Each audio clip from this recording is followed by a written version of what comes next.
Bueno, buenas noches, queridas familias. Qué bueno que estén acá, bienvenidos. Estamos muy contentas ya de anunciarles que este es nuestro primer taller informativo con alianza con la Universidad de los Andes. Tenemos la presencia de internos de pediatría y también de nuestra doctora Daniela Castro. Antes que nada, bueno, darle la bienvenida, buenas noches a todas. Y me presento, me llamo Mayra Díaz, soy del equipo de la Fundación, específicamente del programa de Bienvenida A. Y nada, estoy muy contenta de estar aquí, de poder representar a la Fundación. Y bueno, sin más que decir, ya estamos en la hora, así que vamos a dar comienzo, darle el pase a la doctora y a los internos también para que puedan presentarse y también conocer a las familias. Vamos, Daniela. Hola a todos, buenas noches. Soy la doctora Daniela Castro, soy pediatra y participo en el programa de seguimiento de pacientes con síndrome de Down de Clínica Ávila. Y desde hace varios años que ya trabajo en conjunto con la Fundación de UNAP, siendo parte también de este programa, derivando pacientes, trabajando en equipo, y la verdad es que la experiencia ha sido muy linda, muy gratificante. Y además trabajo como docente en la Universidad de los Andes con internos de pediatría, que son internos que son alumnos de sexto año, están a punto ya de egresar como médicos. Y como universidad creemos que es muy importante y parte de la formación del alumno estas actividades de vinculación con el medio, de poder ayudar a detectar necesidades o de distintos lugares, de distintas comunidades, y poder, dentro de lo que podamos, entregar, poder darle respuesta a esta necesidad y entregarles distintas herramientas. Y quisimos unir síndrome de Down y la parte de docencia, y también contribuir a la educación de los pacientes, en este caso, ojalá muchas personas, especialmente familias de niños con síndrome de Down. Así que ahora dejo a los internos que están a cargo de la presentación.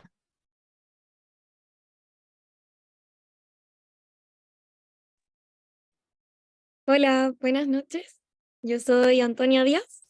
Como ya mencionó la doctora, soy parte del equipo aquí de internos de sexto año de pediatría. Hola, soy Sergio Omada, también soy interno y vamos aquí a presentarles sobre algunas condiciones del síndrome de Down.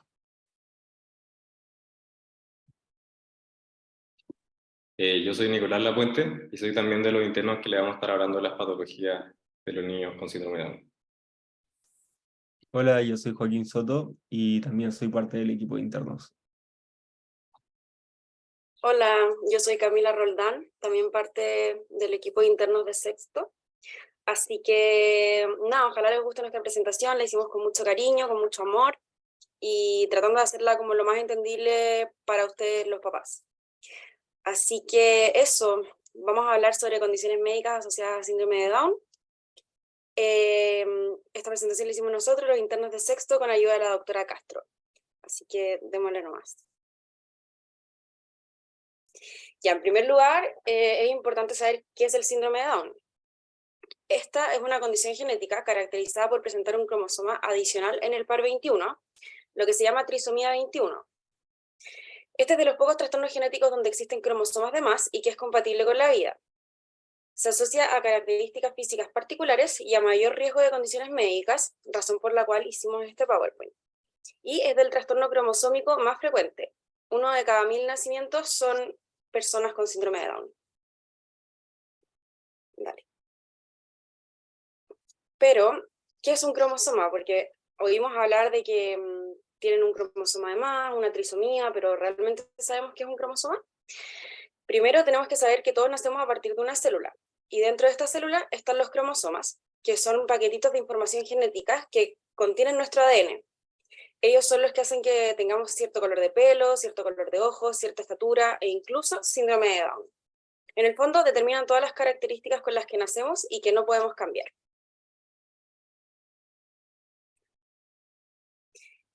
Ya. ¿Cuántos cromosomas tenemos? Esto que se ve acá es un cariograma que lo que hace es graficar cómo tenemos los cromosomas dispuestos en la célula. En total, cada uno de nosotros tenemos 46 cromosomas. 23 cromosomas que vienen de parte de la mamá y 23 cromosomas que vienen de parte del papá.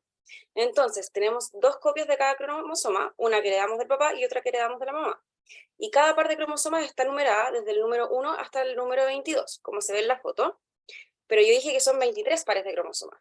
Lo que pasa es que el último par, el par 23, se grafica como con letras. En el caso del hombre, XY, y en el caso de la mujer, XX. Entonces tenemos 23 pares de cromosomas, lo que da un total de 46 cromosomas. Dale. Pero las personas con síndrome de Down tienen un cromosoma extra, que está en el par 21, que está ahí encerradito en el círculo, y a eso es lo que se llama trisomía 21. 3 cromosomas en vez de 2. Y en total entonces tienen 47 cromosomas en lugar de 46. Ahora, ¿por qué se produce esta trisomía 21? Primero es importante explicar que no hay distintos grados de síndrome de Down. No es que uno sea más grave que el otro, sino que existen diferentes mecanismos por los cuales hay un cromosoma de más en ese par 21. Esto puede deberse a una no disyunción, o sea que los cromosomas no se separen bien cuando están formando el óvulo y el espermatozoide, a un mosaicismo donde haya células con 46 cromosomas y otras con 47 cromosomas, o se puede dar por translocación en donde un pedacito de cromosoma 21 extra se pega a otro cromosoma, que lo vamos a ver a continuación. Ya, en primer lugar tenemos este mecanismo de la trisomía 21 libre, que ocurre en el 97% de los niños, por lo tanto es lo más frecuente. Y lo que pasa es lo que les acabo de explicar en los cuadraditos moraditos que está, y cada célula del cuerpo tiene 3 copias separadas del cromosoma 21, en lugar de los 2 usuales. Entonces, en vez de los que tenemos acá, lo que dice normal, que son 2 cromosomas 21, acá tenemos un cromosoma extra que sería el rosadito que se ve ahí. Esa es la trisomía 21 libre. Después tenemos el mosaicismo, que es menos común, ocurre en 1 o 2% de los niños, y mosaicismo se refiere a una mezcla o combinación, porque esto quiere decir que tienen unas células que tienen los 46 cromosomas que todos tenemos y otras células que tienen los 47 cromosomas, con la trisomía en el par 21. Es importante saber que esto no determina características especiales. Los niños con mosaicismo pueden tener las mismas características que los demás niños con síndrome de Down o pueden tener menos características de la afección por la presencia de muchas células o algunas con la cantidad de cromosomas normales, que serían los 46. Y en tercer lugar tenemos al mecanismo de la translocación, que este también es menos común que la trisomía 21 libre, se da en el 3 a 4% de los niños, y ocurre cuando hay una parte del cromosoma 21, o el cromosoma entero, se une a otro cromosoma, que en este caso es el par 14. Entonces tenemos el par 21, normal, pero un pedacito de esos se une al par 14, y eso hace que se provoque el síndrome de Down. Es importante mencionar en este mecanismo, en los por translocación, que los padres tienen más riesgo de tener otro hijo con síndrome de Down, más riesgo que en los otros 2 casos, que era el mosaicismo y la trisomía libre.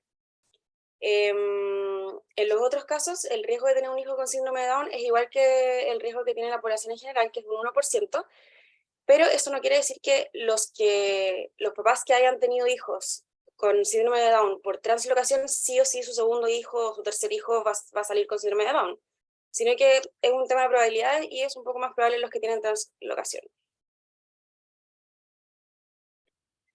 Ya, ahora respecto a las características físicas sobre los niños con síndrome de Down, existen aproximadamente 12 características particulares en las personas, sin embargo cada persona presenta en promedio de 6 a 8 de estas, o sea, no es necesario que tengan todas.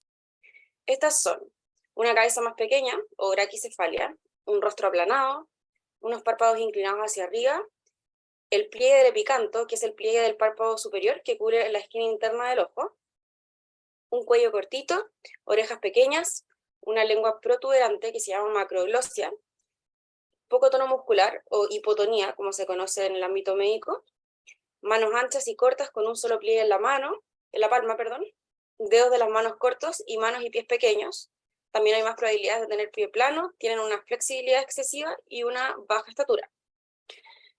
Es importante destacar que los niños con síndrome de Down presentan un retraso global en su desarrollo.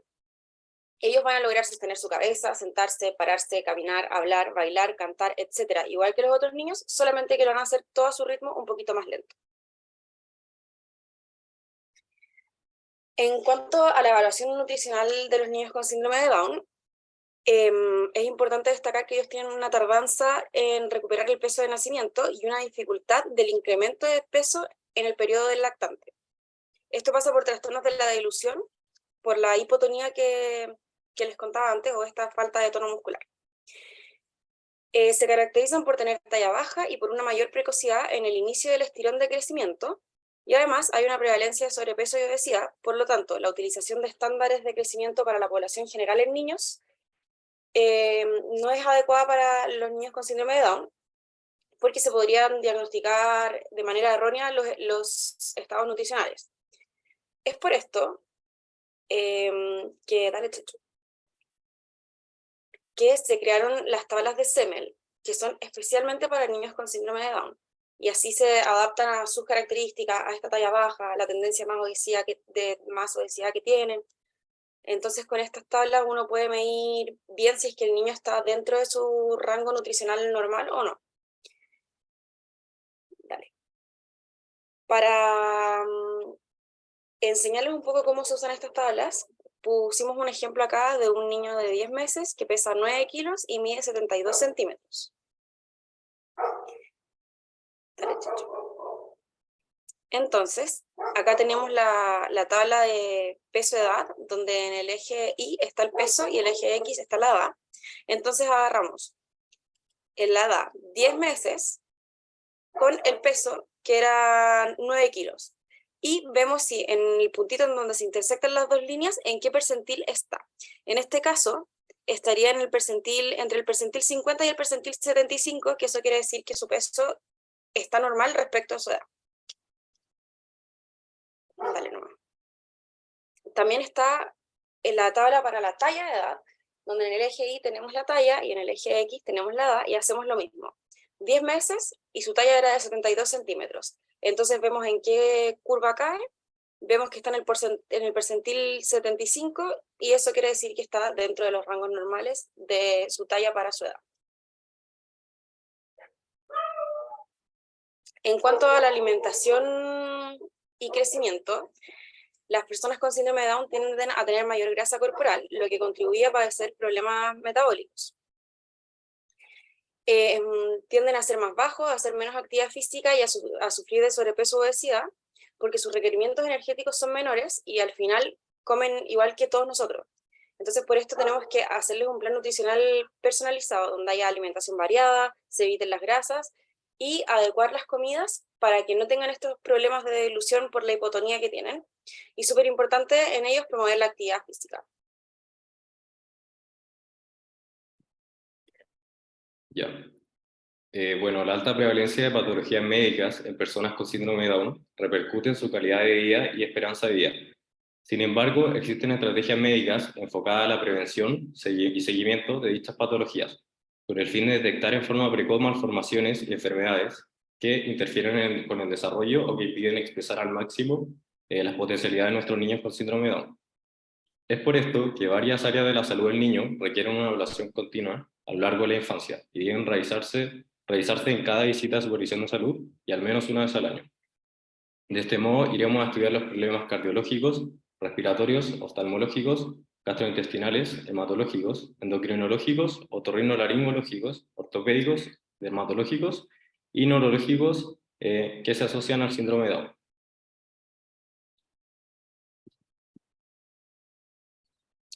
Bueno, dentro de los problemas cardiológicos tenemos que la cardiopatía congénita es la patología que se presenta con mayor frecuencia, en un 40 al 60% de los casos, siendo las cardiopatías congénitas un grupo de enfermedades que se caracterizan por la presencia de alteraciones en la estructura del corazón, producidas por defectos de la formación de este durante el periodo embrionario, siendo la cardiopatía congénita más frecuente el defecto septal atrioventricular, en un 45% de los casos.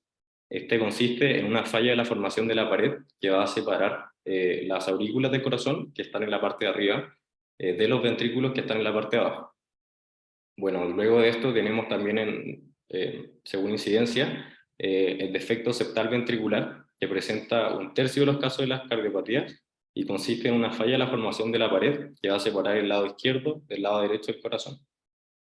Y bueno, después tenemos unas patologías más raras como una comunicación interauricular y una tetralogía de Fallot, que se llaman, que constituyen a un 8 al 7% respectivamente. Los adultos y adolescentes con síndrome de Down tienen mayor riesgo de presentar valvulopatías, incluso cuando nacen sin ninguna cardiopatía congénita, por lo cual es importante siempre estar examinándolos buscando nuevos soplos, ya que es una de las principales causas de aumento de la morbimortalidad a medida que van creciendo. Bueno, antiguamente la expectativa de vida de las personas con síndrome de Down y valvulopatías era muy baja, pero actualmente con todos los estudios se ha permitido detectar a tiempo la valvulopatía, mejorando la calidad de vida y la expectativa de vida. Como recomendaciones, tenemos que se haga ecografía a todos los recién nacidos en busca de cardiopatías congénitas y además examinar el corazón en cada control anualmente, auscultando a los pacientes siempre, sobre todo desde la adolescencia, para estar atento a la aparición de nuevos soplos que podrían estar manifestando alguna valvulopatía, ante lo cual debemos derivar a cardiología.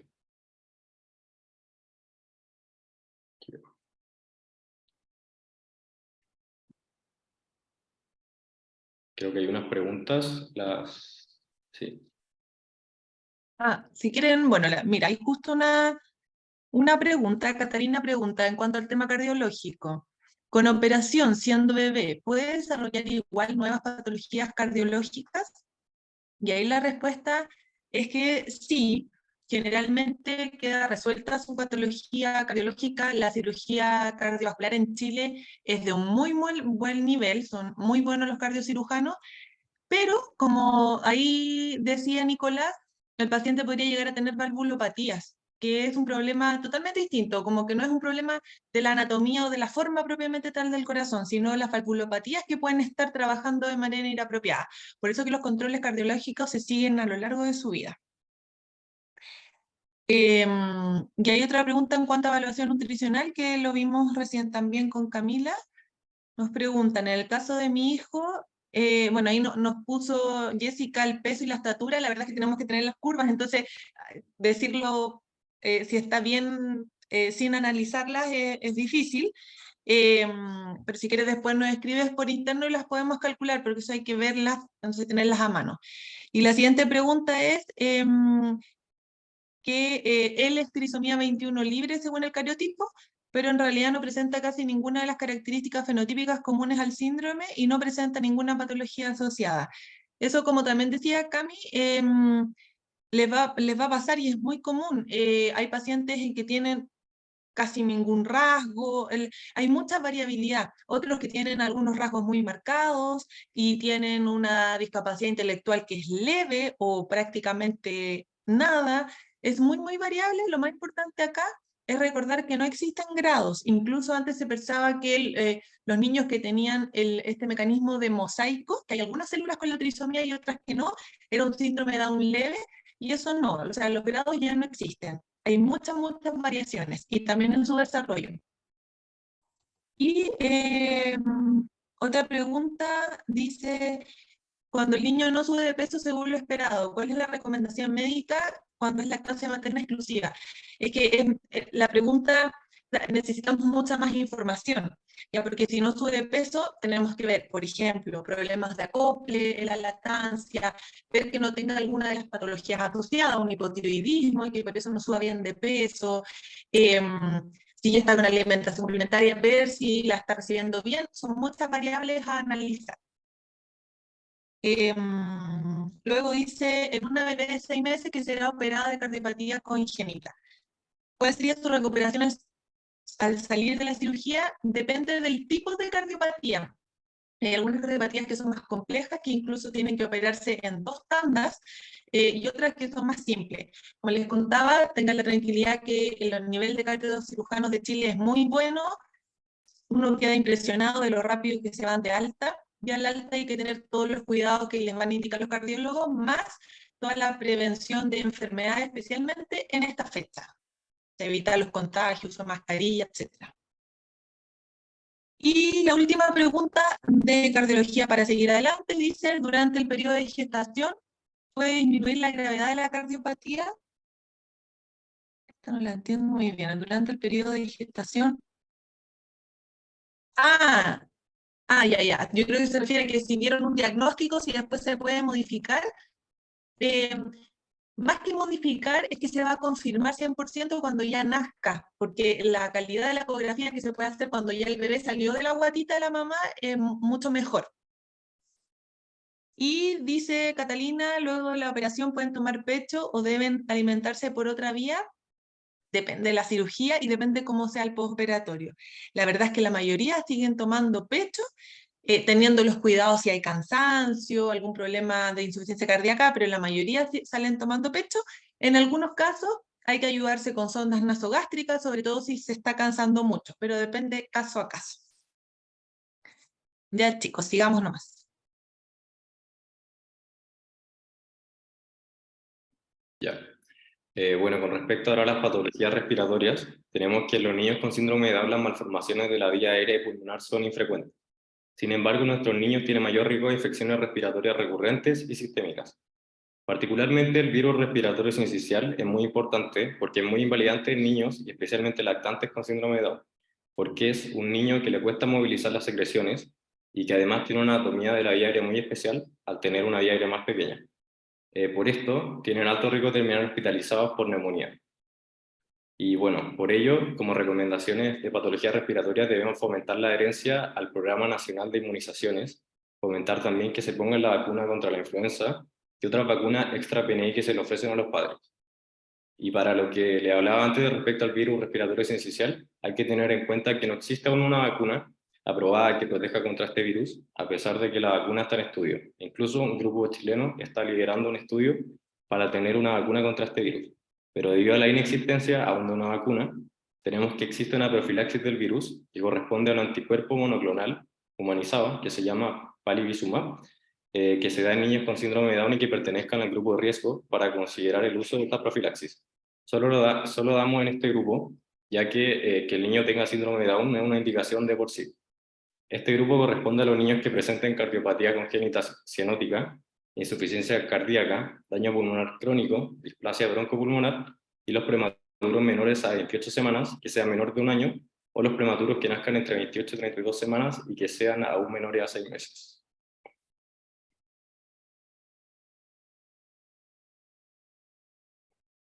Ya.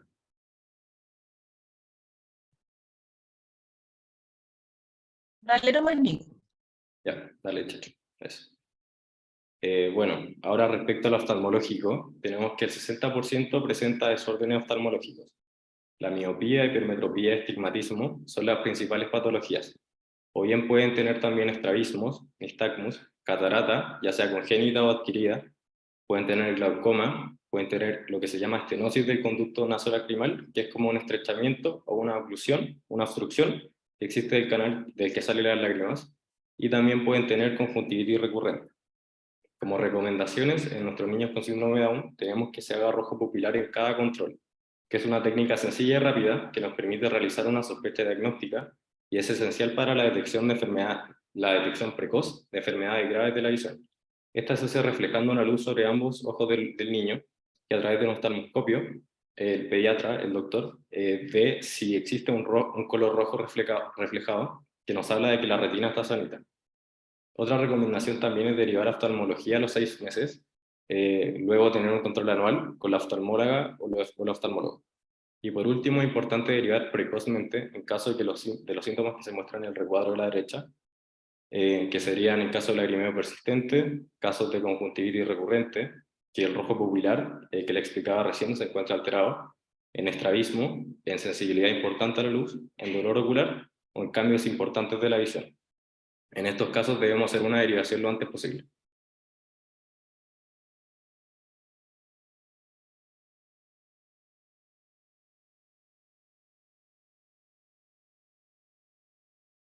Hola, buenas noches. Yo les voy a hablar sobre los problemas gastrointestinales. Los niños con síndrome de Down son propensos a tener problemas de estreñimiento o constipación. Esto se debe a varios factores, como un área abdominal con tono muscular disminuido, una dieta deficiente en fibra y líquidos, y posibles efectos secundarios de los medicamentos que puedan estar tomando. Los padres deben estar atentos a las señales de constipación en su hijo, como dolor cuando vaya al baño, que haga heces duras y secas, también puede perder el apetito.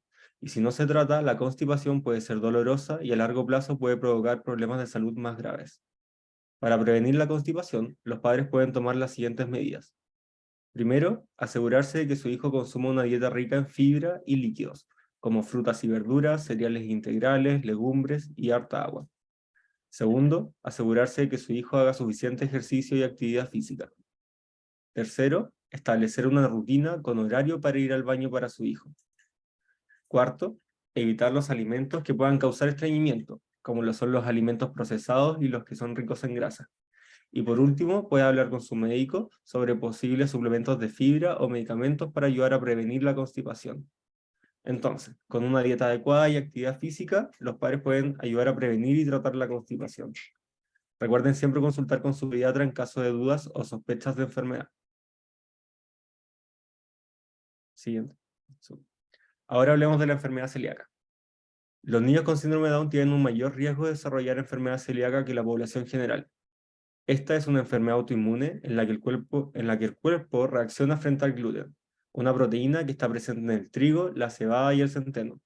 Esto daña el revestimiento del intestino delgado, lo que puede dificultar la absorción de nutrientes. Como se ve en la imagen, la mucosa del intestino pasa de tener estas vellosidades a ser plano, lo que dificulta su función, que es la absorción de nutrientes. Los síntomas de la enfermedad celíaca son diarrea, dolor abdominal, distensión abdominal y pérdida de peso.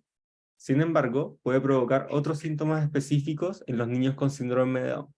Por eso debemos estar atentos a la constipación crónica, al retraso en el crecimiento, a la fatiga, irritabilidad y cambios en el comportamiento.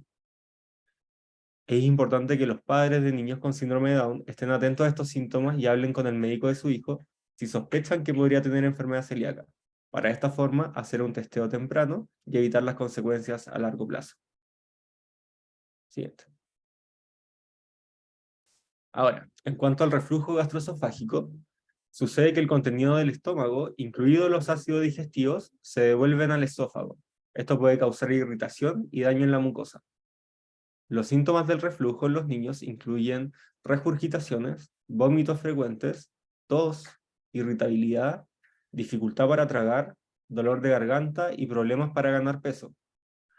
Para prevenir el reflujo gastroesofágico, los padres pueden hacer lo siguiente. Primero, que su hijo coma comidas pequeñas y frecuentes, en lugar de comidas grandes. Segundo, mantener a su hijo en posición vertical durante al menos 30 minutos después de comer, evitando acostarlo después de comer, y si va a dormir es mejor que sea en una posición elevada. Cuarto, evitar comida que pueda desencadenar el reflujo, como son los alimentos ácidos, picantes, grasosos y con cafeína. Si con estas medidas no hay mejora de los síntomas, se recomienda consultar con su pediatra. No sé si ahora vamos a responder preguntas o después. Sí, hagamos ahora la pausa, ya hemos revisado algunos temas, entonces dejé unas preguntas acá arriba. Ya, a ver, quedamos acá. Dice, hola, las tablas de Semel tengo entendido que son más permisivas con respecto al peso que las utilizadas para la población en general. ¿Es así? Y la verdad es que no es tan así. Las curvas de Semel se crearon en Estados Unidos hace poquito, o sea, bueno, ya en el año 2015, pero son las más actualizadas. A muchos les deben sonar las curvas españolas o catalanas, que eran las que se utilizaban, o se siguen hasta hace poco, pero también se siguen utilizando en algunos centros. Y en Chile se están haciendo estudios, pero que están en curso para ver si creamos unas curvas propias de niños con síndrome de Down chilenos, o para ver qué curva es la que mejor se ajusta a nuestra población. Y se ha visto que la curva de Semel en el niño menor de 1 año es la que más se ajusta a nuestra población.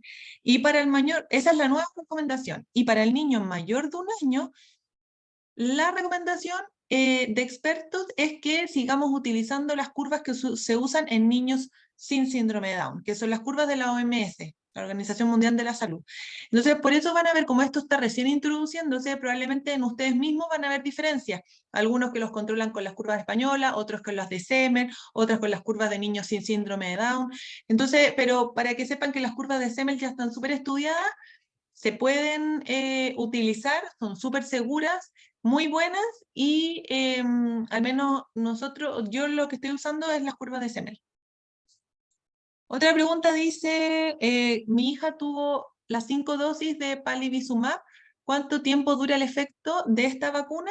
Bueno, recuerden que el palivizumab no es una vacuna en sí, es como, lo podríamos considerar más como un medicamento. La vacuna todavía no sale, no hay vacuna para el sincicial en el mundo. Y el palivizumab, el efecto no es tan largo como esperaríamos. La verdad es que la protección es como para la temporada de esa campaña de invierno. Entonces ya una vez que se pone la 5ª dosis y última, porque ese es el máximo, dura el efecto de esa circulación viral y listo. Por eso es tan importante y hablamos tanto del sincicial en los niños en general, no solo por el síndrome de Down. Y la última vacuna, la pregunta dice, ¿existe alguna vitamina o vacuna para reforzar la inmunidad? En mi caso, el broncopulmonar le indicó Broncovaxón. Vacunas, el ideal es vacunas que estén lo más adheridos al Plan Nacional de Inmunizaciones posible, o sea, todas las vacunas al día, y ojalá si pudieran acceder a las vacunas extra, que son estas vacunas opcionales porque son pagadas, es el ideal. Y para reforzar la inmunidad en cuanto a vitamina, la verdad es que los estudios son muy controversiales, la mitad o más de los estudios dicen que tomar multivitamínicos o algún otro medicamento no está relacionado, que lo mejor es tener una dieta lo más balanceada posible, con alto consumo de frutas, de verdura, y ahí incorporar vitaminas, minerales, como mantener la salud lo más sana posible. Eso es lo que más estimula la inmunidad. Esto también es caso a caso, hay pacientes que van a ir viendo, quizás algunos de ustedes están con multivitamínico, otros están ocupando probióticos, ahí como que uno se va ajustando caso a caso. Y el Broncovaxón es distinto, es un medicamento que es como se toman distintas bacterias o organismos que producen enfermedades, se pican, pues lo voy a explicar súper fácil de entender, se hace como un picadillo de estas bacterias, se toman y el sistema genera una inmunidad, como parecido a como lo hacen las vacunas. Y los estudios lo mismo. Hay estudios que dicen que sí es efectivo y otros que no. Los últimos estudios muestran que podría ser efectivo, pero siempre hay que ver el costo, porque es un medicamento que es caro. Entonces se justifica solo en ciertos pacientes que puedan tener más riesgo de enfermedades. Pacientes asmáticos, alérgicos. Después dice, ¿sería recomendable limitar o eliminar el gluten de la dieta a modo preventivo? No, porque a pesar de que tiene mucho más riesgo, es un riesgo que al menos en los programas de seguimiento siempre estamos atentos y se está controlando, hay exámenes para detectarlo, y además el gluten está en alimentos que también son de alta calidad nutricional y que los niños necesitan consumir. Tamara pregunta, respecto al uso de fierro, Cerricot causa estreñimiento en mi bebé y le cuesta mucho hacer. Caquita, a pesar de que comenzó con la alimentación complementaria, sigue con dificultad y le cuesta mucho hacer. La verdad es que hay dos elementos, el fierro sí puede provocar constipación. Hay alternativas que hay que conversar con cada pediatra de algunos fierros que son menos gotitas porque vienen más concentrados o que son mejor tolerados. Y la alimentación complementaria es el otro elemento que en sí siempre hay cambios en las deposiciones. En niños con y sin síndrome de Down, empezar a comer es algo totalmente nuevo para el sistema digestivo y los niños tienden a tener constipación. Este es un caso más particular que para contarte nos vamos a demorar en caso, si quieren después me pueden escribir, pero algunas cosas, recuerden que hay alimentos más laxantes como la avena, la quinoa, el mango, el kiwi, alimentos a evitar, arroz, plátano, manzana, zanahoria, etcétera, que trancan más. La enfermedad de Hirschsprung es muy habitual en niños con síndrome de Down. ¿Y cuáles son sus síntomas?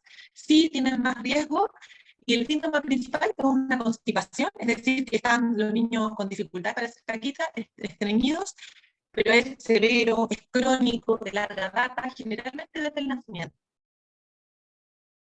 Y Camila dice, después de una operación de atresia duodenal, ¿qué posibles consecuencias o secuelas podrían haber? Depende un poco del grado de la atresia duodenal, cómo fue el postoperatorio, pero qué consecuencias siempre hay que ver según cómo quedó la verdad el intestino. La mayoría de las atresias quedan súper bien reparadas y después los niños funciona su intestino perfecto, como si nunca hubiera habido una atresia, que es como que estaba la puerta cerrada y la abrieron, hicieron como el paso, como que reabrieron un túnel. Entonces generalmente andan súper bien, depende caso a caso. Ya, sigamos y dejamos las otras preguntas para el final. Ya. Siguiente. Ahora, en cuanto a los problemas hematológicos, encontramos la leucemia mieloide aguda. La leucemia mieloide aguda es un tipo de cáncer de la sangre que afecta a las células que forman la sangre en la médula ósea. Los síntomas son variados y pueden incluir fatiga, debilidad, infecciones frecuentes, sangrado fácil, ya sea sangrado de las encías, por ejemplo, al lavarse los dientes de manera regular, o que le sangre la nariz varias veces a la semana, dolor óseo o articular, dificultad para respirar cuando esté descansando, fiebre, pérdida de peso y sudores nocturnos. Estos síntomas también pueden ser causados por otras enfermedades, por lo que es necesario consultar con un médico para un diagnóstico preciso. Esta enfermedad además la podemos detectar con el hemograma, que es el examen que analiza las células que componen la sangre, por lo que se recomienda realizar al menos una vez al año. Siguiente. Por último, hablemos de los problemas endocrinológicos. Los niños con síndrome de Down tienen un mayor riesgo de desarrollar hipotiroidismo. El hipotiroidismo es una condición en la que la glándula tiroides no produce suficientes hormonas tiroideas, y esto puede afectar el crecimiento, el desarrollo y el metabolismo del cuerpo. Los síntomas de hipotiroidismo en los niños son retraso en el crecimiento, aumento de peso, fatiga y debilidad, dificultad para regular la temperatura del cuerpo, estreñimiento, piel seca, cabello quebradizo, pérdida del cabello y disminución de la actividad física y mental. Es recomendable que los niños con síndrome de Down se sometan a un análisis de sangre para medir las hormonas tiroideas en el primer mes de vida, nuevamente a los 6 meses y después de eso anualmente. Si se diagnostica hipotiroidismo en un niño, el tratamiento generalmente implica tomar la hormona tiroidea, pero sintética, para reemplazar la hormona que no se está produciendo. El tratamiento debe comenzar lo antes posible para evitar complicaciones y para garantizar un crecimiento y desarrollo adecuado.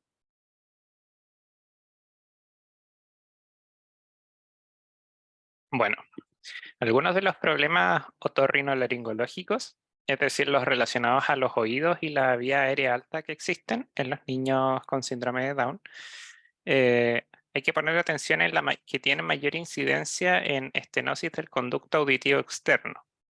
Es decir,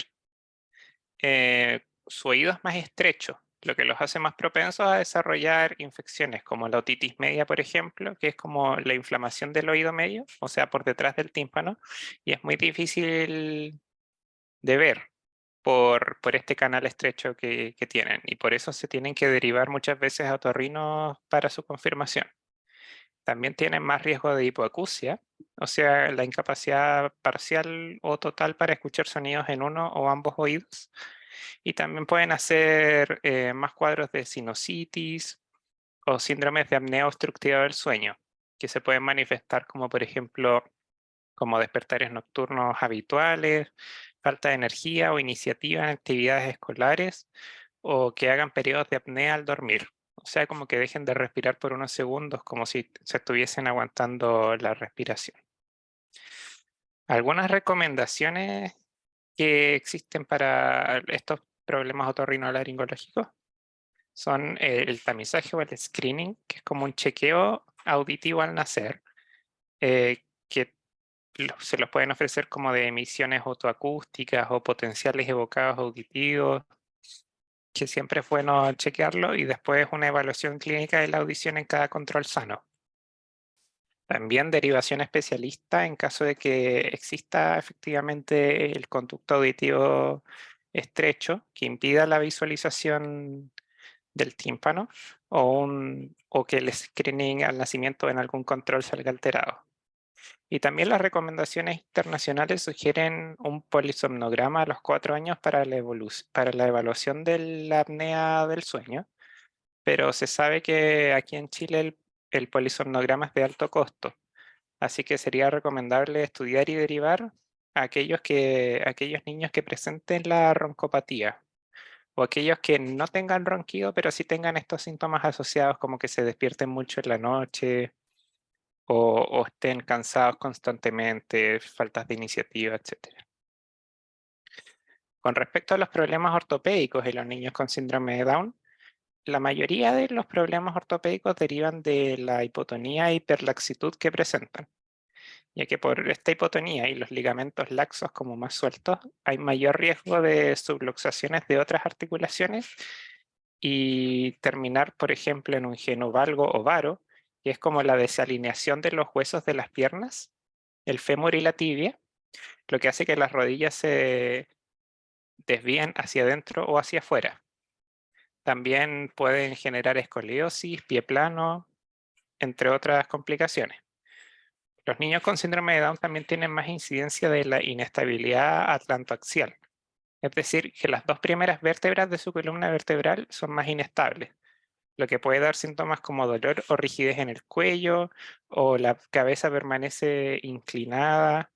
A veces se asocia a mayor incidencia de lesiones medulares, pero igual los estudios han demostrado que solo de un 2 a un 10% aproximadamente de los pacientes con esta inestabilidad tienen un compromiso medular después de algún tipo de accidente. Así que el riesgo tampoco es tan elevado. Con respecto a las recomendaciones de los problemas ortopédicos en niños con síndrome de Down, está la radiografía de pelvis a los 3 meses, igual que a todos, para detectar alguna posible displasia de cadera, producto de esta hiperlaxitud que presentan. Evitar piqueros de cabeza o alguna maniobra como de cabeza en niños menores de 6 años para no exponernos al riesgo de algún compromiso producto de esta posible inestabilidad atlantoaxial.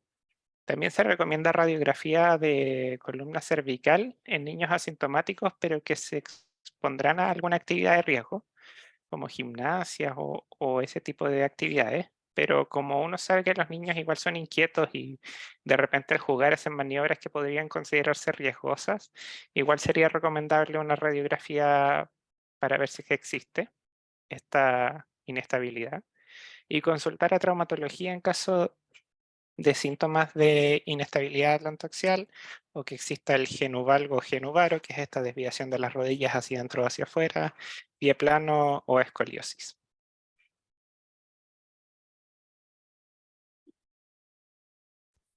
Ya, en cuanto a la salud mental, hay que tener en cuenta que la patología psiquiátrica en general es más común en los niños con síndrome de Down que en los niños sin síndrome de Down y se presenta entre un 18 y un 38% de los casos. Hay una consulta tardía sobre estas patologías psiquiátricas porque se asume que ciertos comportamientos que tiene este niño con síndrome de Down son propios del síndrome. Entonces, por ejemplo, ya, lo que más se ve es depresión, esquizofrenia, trastorno obsesivo-compulsivo, trastorno ansioso y anorexia nerviosa, pero también se puede ver un trastorno oposicionista desafiante y trastornos de la conducta. Por ejemplo, que el niño sea muy, como que le lleve la contra siempre a la demás gente, y esas cosas a veces la gente piensa como, no, es que como tiene síndrome de Down, él es así, y la verdad es que no, ellos son personas normales y hay que llevarlos, como a cualquier niño, llevarlos al doctor a consultar, frente a alguno de estos síntomas o cambios de comportamiento importantes. También se puede dar trastorno de déficit atencional e hiperactividad y el trastorno del espectro autista en un 5 a 10% de los casos. Hay signos de alerta a los que estar atentos, como la inestabilidad emocional, la irritabilidad, descontrol de impulso, que era como los que le contaba que están siempre en contra y al final uno asume como, no, es del síndrome, en verdad no. Y hay que estar súper atento con esto. Autoinjuria, o sea, que se dañan a ellos mismos, pérdida de las rutinas de juego, pérdida de las habilidades aprendidas y alteraciones de la interacción social. Entonces, las recomendaciones en cuanto a la salud mental sería estar atento a los signos de alerta y consultar en que haya algún caso importante de comportamiento en estos niños. Bueno, en cuanto a los problemas de dermatología, en los niños con síndrome de Down es muy frecuente la sequedad de la piel, y acá tenemos imágenes de ciertas condiciones que pueden presentar que necesitarían revisión por un dermatólogo, como serían la alopecia areata, el vitiligo, la dermatitis seborreica y la foliculitis. Entonces, como recomendaciones generales, podríamos decir que sería bueno hidratar la piel al menos 1 o 2 veces al día, utilizar protector solar y mantener una buena higiene. Siguiente, por favor. Bueno, en cuanto a la salud dental, en los niños con síndrome de Down, los tiempos de dentición suelen estar alterados, tanto en los dientes de leche como en los definitivos. Pueden tener diversos problemas como maloclusión, o sea, como mala mordida, respiración bucal, lo que puede llevar a boca seca, gingivitis, que sería como la inflamación de la encía, retracción de la encía, o sea, como en el fondo que vayan descubriendo cada vez más el diente, movilidad dental e incluso caída prematura de los dientes. Por esto también se recomienda mantener un buen aseo dental y que el primer control con odontopediatra sea con la salida del primer diente. Bueno, y ahora, así como a modo general, hablar un poquito de este periodo que es la adolescencia. Y como dato, en las mujeres, la edad promedio de la primera menstruación es a los 12 años 6 meses, y casi todas presentan ciclos regulares y posibilidad de embarazo. En los hombres, en general, el desarrollo puberal es similar a otros adolescentes, sin embargo, tienen bajas tasas de fertilidad. Y en este periodo de la adolescencia es muy importante ir evaluando el desarrollo puberal de niños y niñas con urología y ginecología, evaluado por el pediatra a cargo, para determinar si es que requieren algún tipo de estudio o manejo específico. Por último, también promover la actividad física como manera de promover hábitos saludables.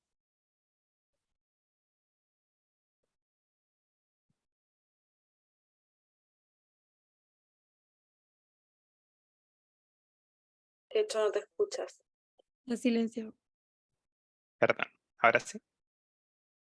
Ya.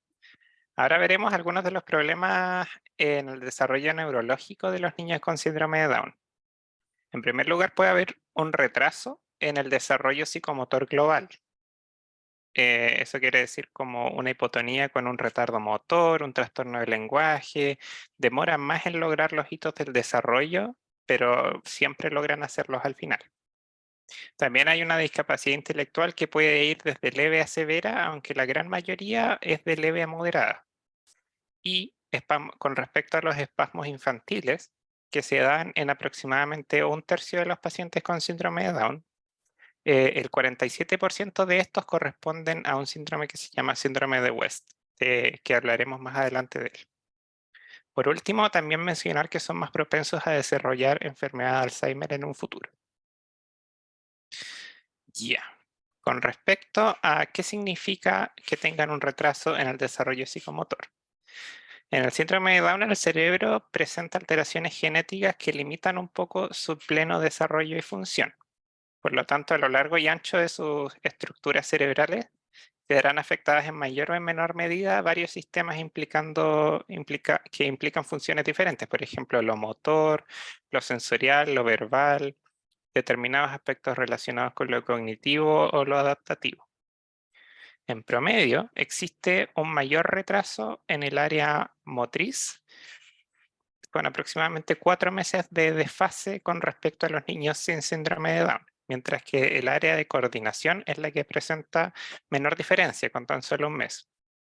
El siguiente gráfico representa los logros de habilidades motores más significativos durante el primer año de vida en niños con síndrome de Down versus niños sin síndrome de Down y sus promedios en meses. Entonces vemos que un niño con síndrome de Down logra sentarse solo en promedio como a los 10 meses en vez de los 7 meses, o que logra caminar solo a los 24 meses en vez de los 13 meses. Lo importante es saber que se demoran un poco más, pero logran hacer todo. Por lo tanto, siempre es vital la estimulación constante del niño y nunca rendirse con respecto a su desarrollo. Hablando ahora de los espasmos en niños con síndrome de Down, hay que mencionar que la prevalencia de la epilepsia en estos niños es mayor que en la población general, debido a las anomalías estructurales y moleculares del cerebro. Cuando las convulsiones tónico-clónicas se acompañan de un retraso psicomotor y un patrón del encefalograma particular que se llama ipsarritmia, se le denomina el síndrome de West, que tiene la tríada sintomática que son los espasmos, el retraso en el desarrollo psicomotor y el electroencefalograma particular. Ahora, ¿qué es la ipsarritmia?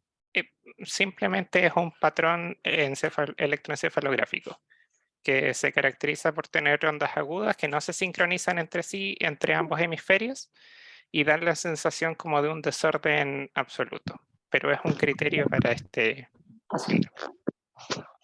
El síndrome de West representa hasta aproximadamente el 47% de los síndromes epilépticos en niños con síndrome de Down. Y a veces se pueden confundir con cólicos del lactante y retrasan el diagnóstico. Por lo tanto, algunas de las recomendaciones que podemos dar es siempre mantener una alta sospecha de episodios sugerentes de crisis convulsiva, estudiar y derivar a neurólogos frente a cualquier movimiento anormal o estancamiento en el desarrollo o microcefalia, que vendría siendo como que su cabecita sea más pequeña que la del promedio. Y ahora, habiendo visto todas estas patologías, vamos a hablar un poco de la importancia de la atención temprana en pacientes con síndrome de Down. Existen acciones que están recomendadas para el cuidado de la salud de los niños con síndrome de Down, específicamente orientadas a detectar de forma precoz malformaciones o enfermedades que interfieran con su desarrollo o que impidan expresar el máximo de sus potencialidades. La estimulación temprana se le llama a la estimulación que los niños deberían recibir desde el mes de vida y se caracteriza por un equipo multidisciplinario con kinesiología motora, fonoaudiología y terapia ocupacional, que van trabajando los distintos problemas que puedan aparecer como la hipotonía, los problemas de deglución, de habla, trastornos del lenguaje, problemas de motricidad fina, pero que al trabajarlo desde temprano se logra sacar el máximo potencial y por lo tanto los niños logran ir al colegio, la universidad, insertarse en la sociedad normalmente y trabajar. Los fonoaudiólogos normalmente trabajan cosas como succión de deglución, alimentación complementaria, manejo de la lengua protruyente que mencionaba Camilo al principio de la presentación y el desarrollo del habla. Los kinesiólogos normalmente trabajan la parte motora más gruesa, que es lo más frecuente que tienen estos programas, y los terapeutas ocupacionales la motricidad más fina. En Chile hay un gran número de fundaciones que ofrecen este tipo de estimulación, tanto pagadas como gratuitas, y es uno de los países con mayor ayuda a los niños y a las familias con síndrome de Down.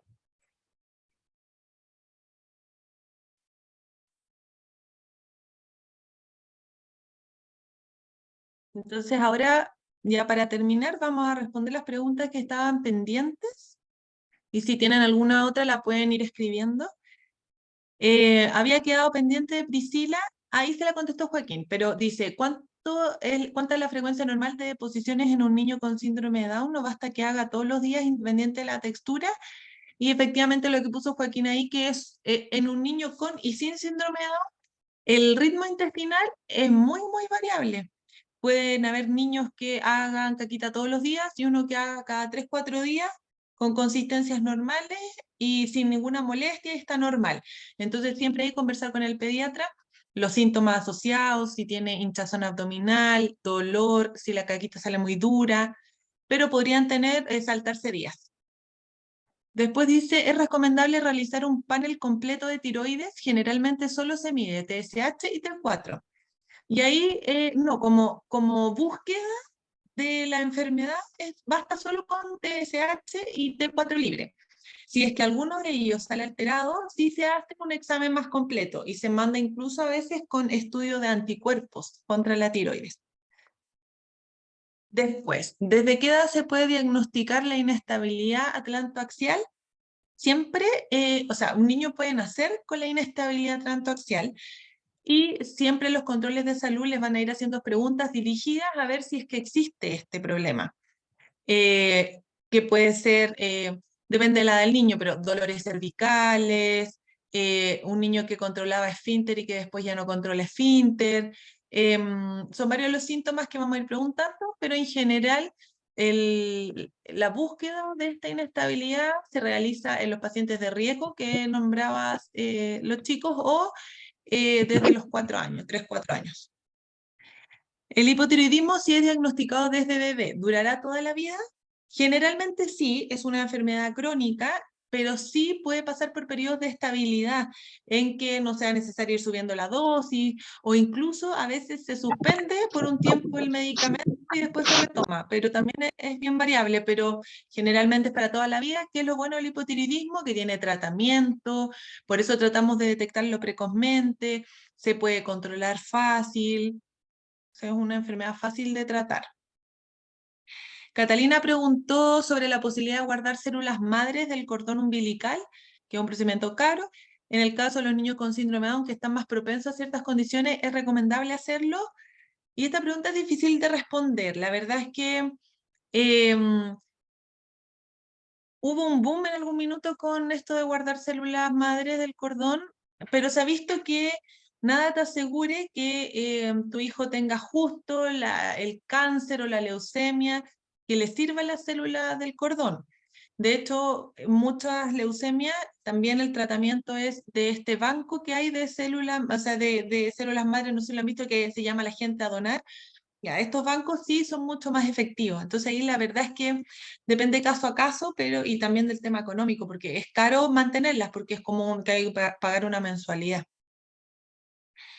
Enzo pregunta con respecto a la audición, ¿es verdad que no se les puede dar pecho acostados, así como tendidos? Y así como a grandes rasgos, es un mito, pero también depende de cada caso. ¿Por qué? Porque hay pacientes que pueden tener un reflujo muy severo, con irritación de toda la vía aérea alta, que niños que hacen laringitis a repetición, tos, mocos, por el reflujo, por lo que se devuelve, en que habría que ver si hay compromiso del oído y podría ser alguna indicación evitar esta posición horizontal porque más se les devuelve la leche. Pero así como en general es más bien mito. ¿El síndrome de West se puede dar a lo largo de toda la vida? Sí, lamentablemente sí. El síndrome de West es raro, pero siempre estamos pendientes para su detección temprana. Por eso siempre ¿Por qué? los signos que decían los chicos, especialmente los espasmos, y también en cada control se va consultando dirigidamente eso. En cuanto a salud mental, ¿desde qué mes se puede diagnosticar algún problema como TEA u otro que mencionaban? También es relativo. Para TEA, por ejemplo, hay signos precoces que uno va sumando cosas. Esto en un niño sin y con síndrome de Down. Por ejemplo, un niño que no fije la mirada, que ese es como el indicador más temprano, que después de más grande no responde al nombre, y así se van sumando cosas. Pero sí es importante lo que decía Camila, de que a veces uno de estas cosas puede decir, ah, pero si tiene síndrome de Down, así que debe ser normal que haga tal cosa, es normal que se deprima. No tenemos que normalizar estas conductas. Los niños con síndrome de Down tienen más enfermedades de salud mental y no tenemos que dejarla pasar porque tienen tratamiento y porque pueden también tenemos que contribuir al desarrollo integral de ese niño y adolescente y adulto. Después dice, existe mayor sensibilidad en sus manos, mi hijo rechaza algunas cosas.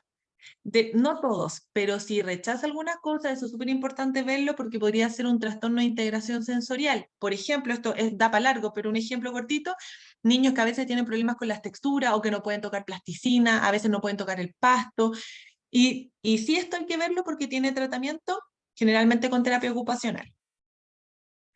Con respecto al reflujo, dice Laura, si está, se presenta, solo al momento de dar la leche se recomienda, si está solo presente al momento de dar leche, se recomienda ver la posibilidad de descartar alergia a ella.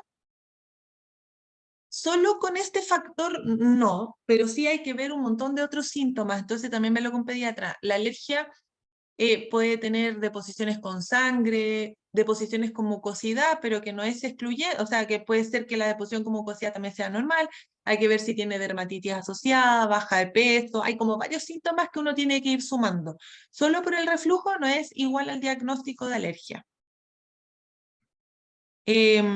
Dice necesario hacer un estudio cuando hay aumento de volumen a nivel de la parte posterior del cuello. Sí, de todas maneras hay que verlo, ver si es como algo de todo el cuello, si es que es algo, puede ser un ganglio solamente, entonces hay que verlo, sí o sí. Al oculista, ¿cuántas veces se recomienda llevar a nuestros bebés? Esta igual una buena pregunta, que los chicos lo dijeron, pero es importante. El oftalmólogo es una de las especialidades que a veces más nos cuesta llevar porque hay menos horas, menos oftalmólogos que se dedican a síndrome de Down, pero hay que llevarlos por este riesgo de muchas cosas visuales. Se recomienda, ojalá, idealmente, que lo vea al momento de recién nacido, luego a los 6 meses, luego al año, y después del año, al menos una vez al año. Y la última pregunta dice Gabriela, ¿es mito que las niñas no pueden ser madres? Sí, es mito, porque sí, a ver, las mujeres sí pueden quedar embarazadas, pero igual tienen asociados problemas de fertilidad, por eso no es tan frecuente que queden embarazadas, pero sí, podría. Y, bueno, Cristina ahí nos dice que gracias por la presentación. Bueno, esperamos que les haya gustado. La verdad que los internos la prepararon con mucho cariño, tratando de contribuir, porque también cuando está el diagnóstico de síndrome de Down, me imagino que a todos les pasó, es como mucha información, entonces de repente ordenarse un poco ayuda a saber lo que hay que hacer. Y el mensaje final es la importancia de los controles sanos. ¿Y por qué más controles sanos? Es solo para detectar a tiempo las patologías que pueden estar asociadas, detectar a tiempo un hipotiroidismo, detectar a tiempo la enfermedad celíaca y así evitar las complicaciones. Así que muchas gracias a todos. Y gracias a los grupos internos, de los 5 internos, que prepararon esta presentación, nos juntamos, les hacían modificaciones, las corregían y lo hicieron con mucho cariño. Así que gracias. Gracias, Mayra. No sé si quieres decir algo más. Sí quiero decir algunas palabras, agradecerle a la doctora Daniela, a los internos Joaquín, Camila, al Nicolás, a Sergio, a la Antonia, por todo se nota, como dicen las familias, que hubo una preparación de esta presentación, se nota que les interesa, se nota que pusieron su esfuerzo, así que muchas gracias. Y nada, quería invitar a las familias, si es posible, que prendan sus cámaras para que nos tomemos una fotito general entre todos para ahí poder subir a nuestras redes. Y comentarles que la presentación va a quedar en nuestro canal de YouTube, así que ahí pueden verla cuando lo necesiten. Y también vamos a ver la posibilidad de poder enviar la presentación si la doctora aquí nos autoriza a poder enviarla. Y nada, ahí ya. Ahora que están todos, vamos a sacar una fotito. A ver, vamos a esperar un poco más que si alguien más quiere prender su cámara. Ya. Sonrían. Genial, muchas gracias. Y agradecerle a las familias también. Sabemos que es una hora bien tarde, pero agradecerle porque estén aquí y qué bueno que les gustó la presentación, se hace con mucho cariño. Y nada, buenas noches a todos, a todas. Espero que les haya gustado. Gracias, Daniela, gracias a todos los internos. Chao, Gracias a que estén todos. bien. Chao. Chao, gracias a todos. Buenas Chao. noches. Chao, muchas gracias, buenas noches. Chao. Gracias. Bien.